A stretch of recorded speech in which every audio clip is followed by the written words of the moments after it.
చేసింది. పెళ్లి కావాల్సిన పిల్ల అయ్యో చాలా ఇష్యూ ఫేస్ చేస్తా ఉంది. మరి ఒకసారి కాల్ చేసేస్తానండి. తను నెంబర్ ఇచ్చింది నాకు. లహరి అండి పేరు. హలో లహరి గారండి? ఎవరండి? నమస్తే అండి, నేను జయాని అందమైన జీవితం ప్రోగ్రామ్ నుంచి కాల్ చేస్తున్నాను. చెప్పండి మేడం. నమస్తే మేడం. నమస్తే అండి, మీరు మెయిల్ చేశారు కదా? అవును మేడం, నేనే చేశానండి. రైట్, నాతో పాటు డాక్టర్ కళ్యాణ్ చక్రవర్తి గారు ఉన్నారు. మీరు ఒక్కసారి మీ సమస్యను ఒకసారి డాక్టర్ గారు ముందు ఉంచండి. Okay ma'am. నమస్తే అమ్మ లారి. నమస్తే సార్. చెప్పమ్మా, అంటే ఎంత వయసు మీది, ఏంటి సమస్య అమ్మా? 25 సార్ నా ఏజ్. మా ఇంట్లో మ్యాచెస్ చూసారు, 3 మ్యాచెస్ చూసారు సార్. ఫస్ట్ వచ్చి చూసారు, అమ్మాయి బాగుందని చెప్పేసి వెళ్ళిపోయారు సార్ వాళ్ళు. నెక్స్ట్ డే వచ్చేసి మాకు వద్దు అండి, సంబంధం క్యాన్సిల్ చేసుకున్నాం, మాకు వద్దని చెప్పేసి వాళ్ళు వెళ్ళిపోయారు సార్.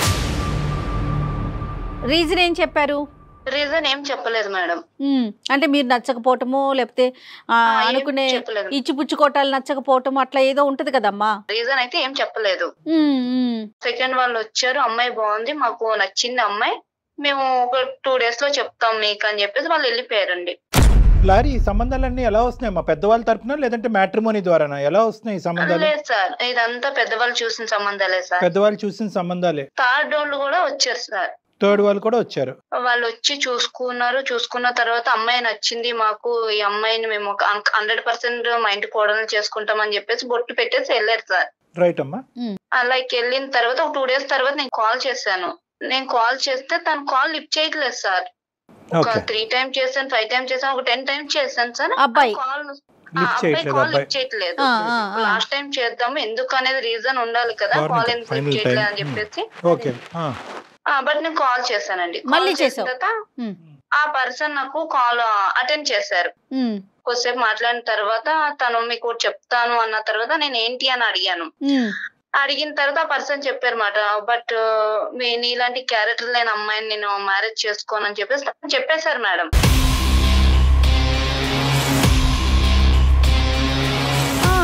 అదేంటి నా క్యారెక్టర్ అంటే నేనేం చేశాను, నేనేం మిస్టేక్ చేయలేదు కదా, నా క్యారెక్టర్ ఎట్లా బ్యాడ్ చెప్తున్నారు మీరు, లైక్ రీజన్ ఉండాలి కదా అని చెప్పేసి నేను అడిగాను మేడం. తను ఏం చెప్పారు అని అంటే, ఓకే నేను వీడియో పంపిస్తాను, చూసిన తర్వాత మాట్లాడండి అని. సరే నాకు వీడియో పంపియండి, నేను చూస్తానని చెప్పేసి నేను చూసాను సార్. ఓపెన్ చేసి చూసాను, అది చాలా టూ మచ్ గా ఉంది సార్ వీడియో. అంటే ఫేస్ నాది మేడం, కానీ బాడీ నాది కాదు మేడం. నా ఫొటోస్ అన్ని తీసుకొని న్యూడ్ వీడియో క్రియేట్ చేసి పంపించాడు మేడం అబ్బాయికి.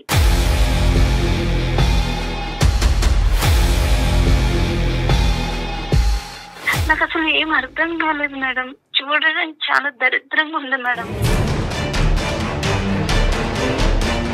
ఖచ్చితంగా ఏంటంటే పెళ్లిని చూడటానికి వచ్చేటటువంటి ప్రతి అబ్బాయి యొక్క నెంబరు ఈ ఎవడైతే కనుక ఈ వీడియోలు తయారు చేసి అందరికి డిస్ట్రిబ్యూట్ చేస్తున్నాడో వాడి వరకు చేరుకుంటున్నాయి. ఎవరి ద్వారా చేరుకుంటున్నాయి ఈ ఫోన్ నెంబర్లన్నీ కూడా? లైక్ నేను అబ్బాయిని అడిగాను మేడం, ఈ వీడియో ఎక్కడిదని అడిగితే తను ఒకటి నాది ఫారెన్ నెంబర్ ఒకటి పంపించాడు మేడం. నా ఫ్రెండ్ ఒక అబ్బాయి హ్యాకర్ ఉన్నాడు మేడం. లైక్ ఆ అబ్బాయికి ఈ నెంబర్ పంపిస్తే ఆ నెంబరు లైక్ ఆ అబ్బాయి చెప్పాడు మేడం, మన గ్రూప్ లోనే ఒక అబ్బాయి అని చెప్పాడు మేడం. లైక్ నేను అడిగాను ఆ అబ్బాయిని, ఎవరు మన గ్రూప్ లో ఎవరు ఉన్నారంటే, అదే నిన్ను కాలేజ్ లో లవ్ చేస్తున్నా అని చెప్పి చేయి పట్టుకుంటే నువ్వు అబ్బాయిని కొట్టావు కదా అర్జున్ అని చెప్పేసి అబ్బాయి చెప్పాడు మేడం. అంటే నీ పాస్ట్ లో ఏమైనా ఒక లవ్ స్టోరీ ఏమైనా ఉందమ్మా? జస్ట్ ఫ్రెండ్షిప్స్ వరకేనా? ఓన్లీ ఫ్రెండ్స్ వరకే సార్, లవ్ స్టోరీ అనేది ఏం లేదు సార్. నా ఫ్రెండ్స్ గ్రూప్ లో అర్జున్ అనే పర్సన్ నాకు ప్రపోజ్ చేస్తే, లైక్ నా ఫ్రెండ్స్ అందరి ముందు ఇది కరెక్ట్ కాదు, నేను లవ్ చేయను, జస్ట్ నేను స్టడీ కోసం వచ్చినాను, ఏదన్నా మా పేరెంట్స్ చూసుకుంటారని చెప్పేసి మా ఇద్దరికి ఇష్యూ జరిగింది. తను నా చేయి పట్టుకోగా నేను కొట్టినాను మేడం, మా ఫ్రెండ్స్ అందరి ముందే కొట్టాను. సో వీడి స్నేహితుడుగానే వచ్చిన వాడు ఏంటంటే ఒక అడుగు ముందుకేసి లవ్ అనేటటువంటిది క్రియేట్ చేసేటప్పటికి చెయ్యి పట్టుకున్నాడు. అంటే చెయ్యి ఎందుకు పట్టుకున్నాడమ్మా? అంటే నేను నిన్ను లవ్ చేస్తున్నాను, నన్ను ఎందుకు రిజెక్ట్ చేస్తున్నావు, బట్ నేను లవ్ చేస్తున్నా అని చెప్పేసి తను చెప్పారు. కానీ అదే ఫస్ట్ టైం కదా, ఇది చాలా సార్లు చెప్పి నువ్వు రిజెక్ట్ చేస్తున్నట్టుగా ఎందుకు మాట్లాడుతున్నాడు?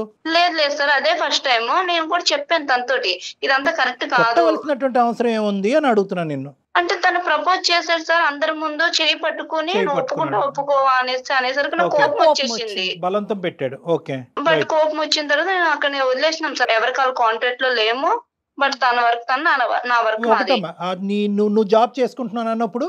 అవును సార్, నేను జాబ్ చేసుకుంటా ఉన్నాను. బట్ తన కాంట్రాక్ట్ లోకి నాకు ఎప్పుడు రాలేదు సార్. నేను తన కాంట్రాక్ట్ లోకి ఎప్పుడు వెళ్ళలేదు. ఆ రోజు నేను అబ్బాయిని చంపదెబ్బ కొట్టినందుకు ఈ రోజు నా జీవితం మీద కొడుతున్నారు సార్. కానీ కొట్టిన తర్వాత ఇంకా వాడితో కమ్యూనికేషన్ లేదు, మీ ఇద్దరి మధ్యన తెగదెంపులు అయిపోయింది, మీ స్నేహం అనేది అక్కడితో ఎండ్ అయిపోయింది కదమ్మా? ఎండ్ అయిపోయింది సార్. నేను ఇంకా తన కాంట్రాక్ట్ లోకి వెళ్ళే, తన నా కాంట్రాక్ట్ లోకి రాలేదు. కానీ వాళ్ళు ఇటువంటి కసి కోపం రగులుతుంది అన్నది ఎప్పుడు కూడా నువ్వు పసిగట్టలే కదా?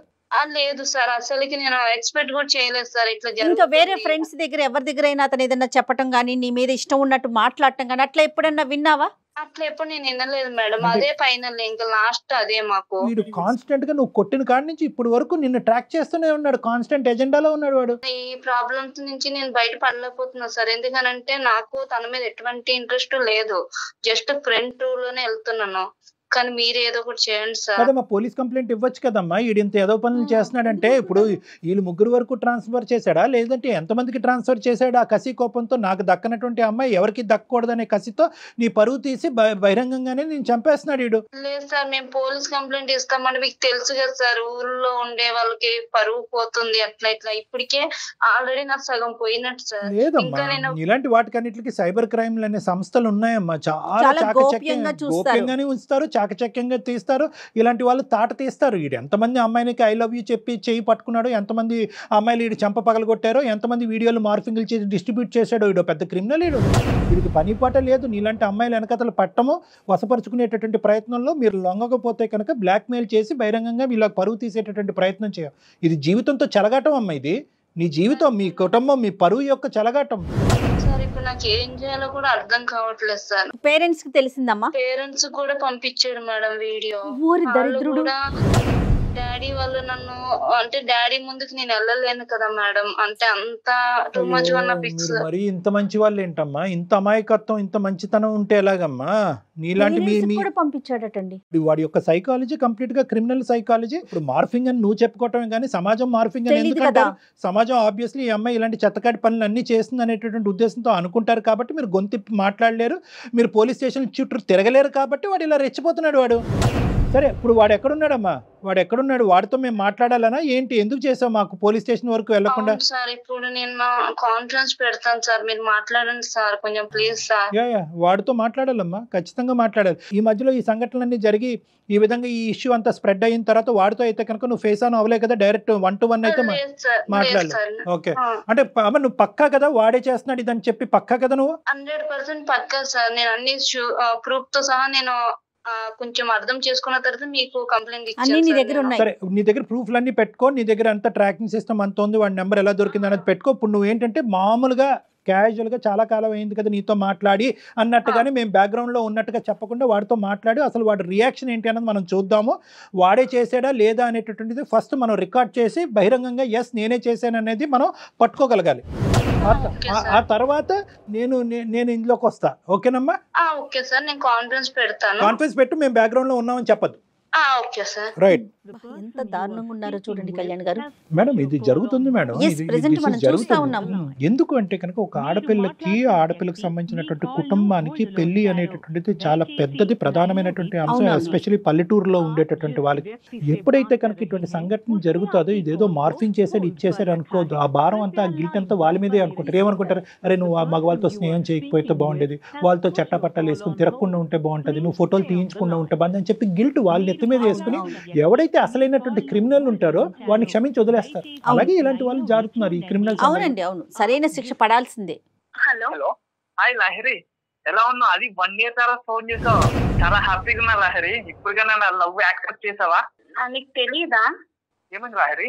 నా 3 మ్యాచెస్ క్యాన్సిల్ అయిన విషయం నీకు తెలీదా? అవునా లహరి, నాకు తెలీదురా. చాలా బాగుంటాయి కదా అయినా, ఎందుకు రిజెక్ట్ అయినా? నిజంగా చెప్పు, నా మీద ఒట్టేసి చెప్పు, నీకు ఈ విషయం ఏం తెలీదా? తెలుసు.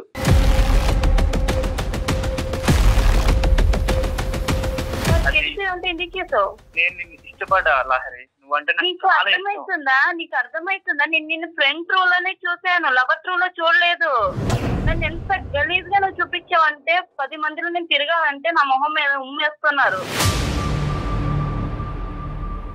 అర్థమవుతుందా నీకు? నువ్వంటే ఇష్టమని నేను చెప్పాను, ఆ రోజు కాలేజ్ లో కొట్టాను నీకు, ఆ రోజే చెప్పాను నాకు ఇవన్నీ నచ్చవని. మళ్ళీ ఎందుకు? నువ్వు అంటే ఇష్టం లహరి. నేను తప్ప వేరే వాళ్ళు ఎవ్వరు చేసుకోవడానికి ఎందుకంటే నువ్వు అంటే నాకు ఇష్టం. ఇష్టం అంటే ఇద్దరు పర్సన్స్ ఉండాలి, ఒక్కరికే ఉండకూడదు ఇష్టం అంటే. లైక్ నేను ఎప్పుడు నేను అలా చూడలేదు, ఎందుకంటే నా లైఫ్ మొత్తం ఖరాబ్ అయిపోయింది. వాళ్ళు ముగ్గురు నన్ను ఎంత గలీజ్ గా మాట్లాడారు తెలుసా, ఫ్యామిలీ కూడా సఫర్ అవుతుంది నీ వల్ల. నిన్నైనా నువ్వు నాకు ఇష్టం లహరి, నీకోసమే నేను ఇదంతా చేస్తున్నా. మన ఇద్దరు హ్యాపీగా ఉందామని ఇదంతా చేస్తున్నా. 3 సంబంధాలు కాదు 30 సంబంధాలు వచ్చినా 3 లక్షల సంబంధాలు వచ్చినా నేను చెడకొడతా లహరి. ఎందుకంటే నువ్వు నాకు ఇష్టం, నువ్వు నాకు తప్ప ఎవ్వరికి వెళ్ళకూడదు, నువ్వు నాకే సొంతం.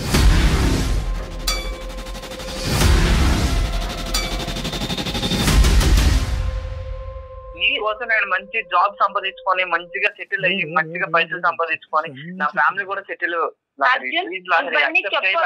ఇవంతా నాకు చెప్పొద్దు, అర్థమైందా? నేను సుమన్ టీవీ వాళ్ళు కంప్లైంట్ చేసినాను, వాళ్ళు లైన్ లో ఉన్నారు, వాళ్ళతోనే మాట్లాడి నీ లెక్క ఏందో నువ్వు తెలుసుకో. బాబు అర్జున్, చెప్పండి సార్.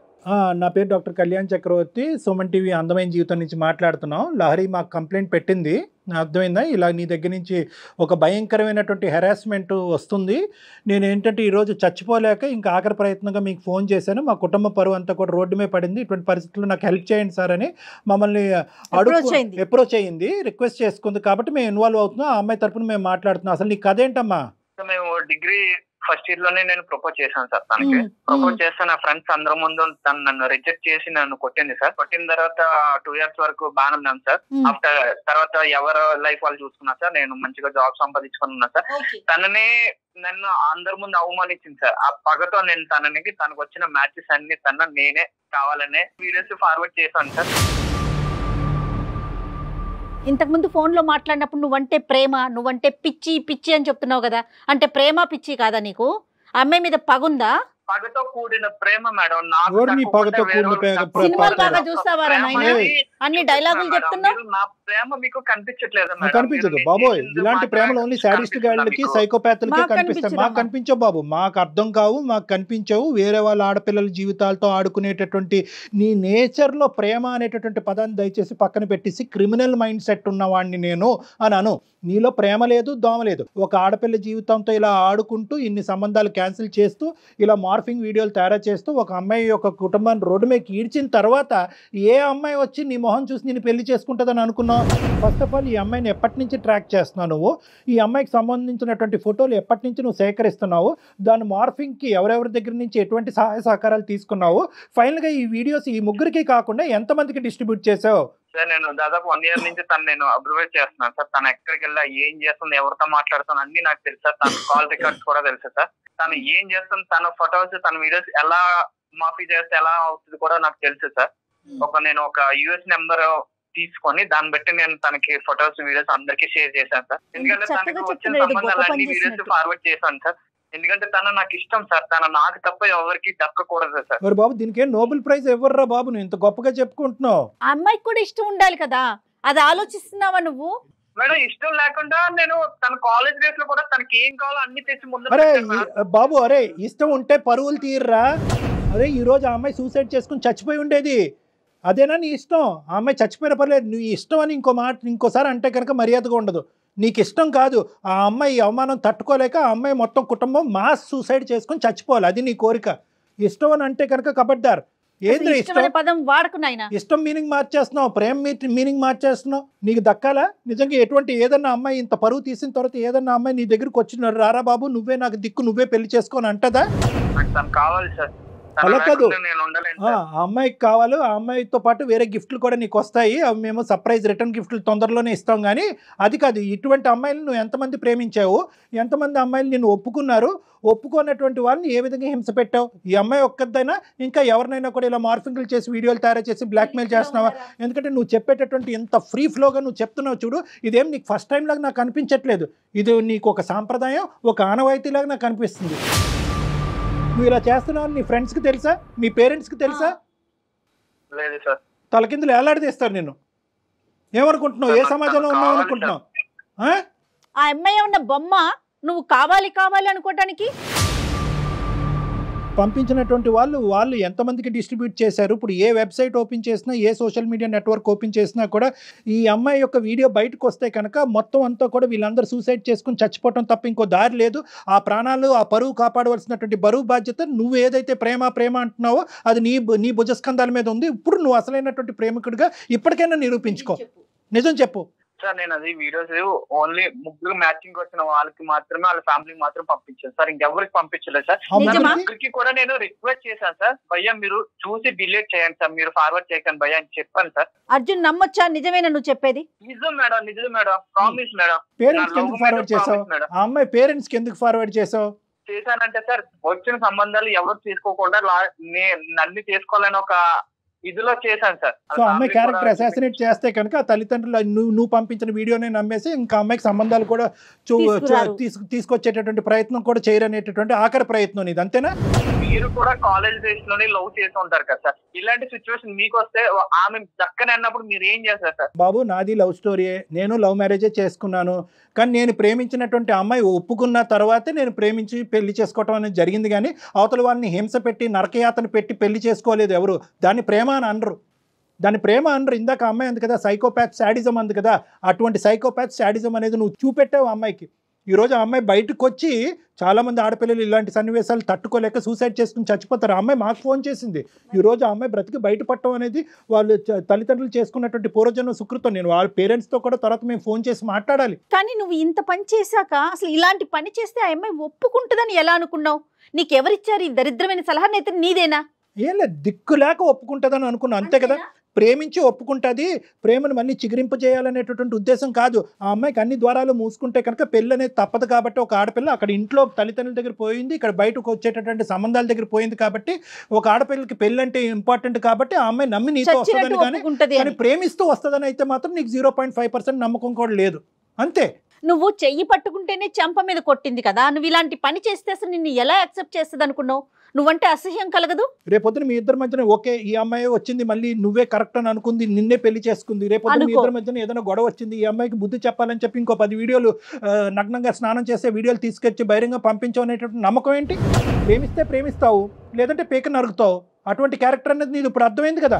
సో మేము తీసుకునేటటువంటి జాగ్రత్తలు మేము తీసుకునేటటువంటి ప్రయత్నం అయితే చేస్తాము. ఇది నీ చేతుల్లో అయితే లేదు, నీకు ఆ అమ్మాయి అయితే దక్కదు. కానీ పోలీసుల దగ్గర నుంచి మాత్రం గట్టిగా వాతలు అయితే మాత్రం దక్కుతాయి, అదైతే మాత్రం గ్యారంటీ. నువ్వేదో అమర ప్రేమికుడిని, నా ప్రేమని నా ప్రేమను నమ్మండి, ఆ అమ్మాయిని నాకు ఇవ్వండి అంటే కనుక ఆ అమ్మాయిని ఇచ్చేది చచ్చేది ఏమీ లేదు. కానీ నీకు ఎటువంటి డోస్ పడాలో అటువంటి డోస్ ఖచ్చితంగా నీకు పడుతుంది, ఇదైతే మాత్రం గ్యారంటీ. సార్ ఈ రోజుల్లోనే లవ్ యాక్సెప్ట్ చేయకపోతే ఏం చేస్తున్నారు కూడా తెలుసు కదా సార్. ఈ రోజులు ఎట్లా ఉన్నారు సార్, నేను తనని ఎలాంటి డిస్టర్బెన్స్ లేకుండా దూరం నుంచి నేను లవ్ చేస్తున్నాను సార్. తనకి ఏం కావాలో అన్ని కూడా తెచ్చి పెట్టాను సార్. తన బర్త్డే కూడా ఫస్ట్ విషెస్ కూడా నేనే చేశాను సార్. ఈ రోజులో ఏంటంటే లవ్ యాక్సెప్ట్ చేయకపోతే ఏం చేస్తున్నారో కూడా మీకు తెలుసు కదా సార్, ఎలా ఉన్నారు జనాలు. కానీ అలాంటిది తనకి ఎలాంటి హాని కలగకుండా నేను దూరంగా ఉండి తను లవ్ చేస్తున్నాను సార్. తనకి నచ్చిన జాబ్ నేను చేసుకుంటూ తనకి నచ్చిన ఇష్టంగా నేను ఉన్నాను సార్. సార్ మీరు ఏం చేసినా నాకు తనకు కావాలి సార్.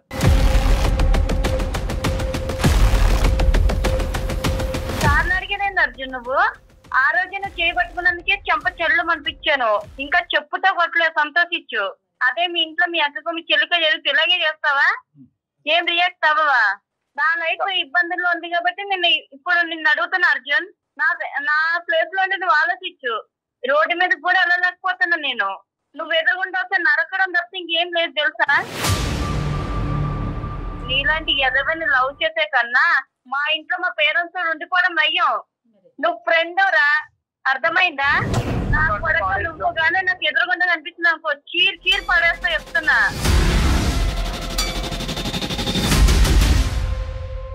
ఏం నాటకాలు చేస్తున్నావా? ఇప్పటికన్నా నొల్లతోనే హ్యాపీగా ఉంటాను. లేదు ఇట్లనే చేస్తా అన్నా అనుకో, నిజంగా ఏం చేస్తానని నాకే తెలియదు. ఒక ఆడపిల్లగా చెప్తున్నా. చాలా ఆ అమ్మాయి దగ్గర నుంచి వచ్చింది చాలా అని అన్నామే కానీ మా దగ్గర నుంచి వచ్చింది చాలా అనలేదు. మేము తీసుకునే పోయేటటువంటి స్టెప్స్ ఇంకా ఉంటాయి. ఎందుకంటే ఇక్కడతో మేము అయిపోతే కనుక ఆ అమ్మాయికి ఫ్యూచర్లో చాలా అన్యాయం జరగచ్చు. ఎందుకంటే నువ్వు ఎవరి వరకు స్ప్రెడ్ చేసావు అనేది మాకు నమ్మకం లేదు, ఆ ముగ్గురు ఇంకెవరికి స్ప్రెడ్ చేశారనేది మాకు నమ్మకం లేదు. థర్డ్ ఫేజ్లో ఏంటంటే ఆ తల్లిదండ్రులకు కూడా ఏం బాబు, ఎందుకంటే వాళ్ళు పల్లెటూరు వాళ్ళకు వాస్తవానికి తెలియదు, వాళ్ళ అమ్మాయి మీద నమ్మకం పోగొట్టుకున్నారు వాళ్ళు. సో వాళ్ళకి కూడా మేము ఫోన్ చేసి వాళ్ళతో మాట్లాడి, ఏమండి ఇది వాస్తవం కాదు, ఒక దరిద్రుడు చేసినటువంటి ఒక అన్యాయమైనటువంటి నీచమైనటువంటి పని అనే విధంగా వాళ్ళకి కూడా మేము సర్ది చెప్పాల్సినటువంటి అవసరం ఉంది. నీ ఫోన్ ఎక్కడున్నా చెప్పమ్మా చెప్పమ్మా. ఎలాంటి యాక్షన్ తీసుకోండి సార్, ఇలాంటి మాత్రం అసలు వదలొద్దు సార్. ఎందుకంటే నేనంటే ఇప్పుడు ట్రబుల్ అవుతున్నాను, నా ప్లేస్ లో ఇంకొక ట్రబుల్ అవ్వకూడదు. ఈ రోజు నన్ను వదిలేసినా కూడా రేపొద్దు ఇంకొక అమ్మాయి కూడా ఇక్కడనే అమర ప్రేమికుడు అనే లేబుల్ వెనకాతలో ఒక భయంకరమైనటువంటి శాడిజం చూపెట్టేటటువంటి మూర్ఖత్వ స్వభావం ఉన్నటువంటి వాళ్ళు వీళ్ళనైతే కనుక ఇట్టే వదలవమ్మా. ఒకప్పుడు నువ్వు వదిలి క్షమించండి అని అన్నా కూడా మేము వదిలేదే లేదు, ఎందుకంటే నీలాంటి ఆడపిల్లలు ఎంతమంది ఇక్కడ క్యూలో ఉన్నారు అనేది కూడా కనుక్కోవాల్సినటువంటి అవసరం ఉంది. ఆ బరువు బాధ్యత మేము తీసుకోవడానికి సిద్ధపడుతున్నామమ్మా. ఖచ్చితంగా ఖచ్చితంగా కళ్యాణ్ గారు, అమ్మాయి సిన్సియర్ గా ఫ్రెండ్ గానే ఫీల్ అయ్యిందండి, తెలుస్తోంది కదా తన మాట. ఇంకా నువ్వు మాట్లాడక అర్జున్, నీకు ఇంకా మాట్లాడే అర్హతే లేదు. ఇంకా మాట్లాడే అర్హత లేదు. నువ్వు ఎక్కడికి తప్పించుకోవాల్సిన ప్రయత్నం చేసినా కూడా నిన్ను మాత్రం పట్టుకునే తీరుతాం మేము. అమ్మ నువ్వు జాగ్రత్తగా ఉండు, తర్వాత ఏం చేద్దాం అనేది మేము ఇది అయిపోయినాక ఒకసారి నీతో మాట్లాడతాను, సరేనా? సరే మేడం, సరే మేడం. ఇంకా అతనితో నువ్వు కాంటాక్ట్ లోకి వెళ్ళక తల్లి. జాగ్రత్త అమ్మా, సేఫ్ గా ఉండమ్మా నువ్వు. Okay sir. రైట్ పెట్టండి సార్, ఇంకా అసలు అతనితో మాట్లాడాల్సిన అవసరం కూడా లేదు మనకి. చిచ్చి ఎంత ఘోరంగా ఉన్నారండి, ఎలా ఆలోచిస్తున్నారు? ఇమిడియట్ గా యాక్షన్ తీసుకోవాలి. ఖచ్చితంగా కళ్యాణ్ గారు వచ్చిన వాడు ఇంకా అమ్మాయి మీద ఇంకా ఏమైనా ఇప్పుడు మనం మాట్లాడినాక ఇంకొంచెం ఏదైనా అవ్వచ్చు కదా, వచ్చేవాడు డెఫినెట్ గా మాట్లాడదాం. ఇమిడియట్ గా ఒక యాక్షన్ ఏదైనా తీసుకో. డెఫినెట్ గా రైట్ అండి, నమస్తే.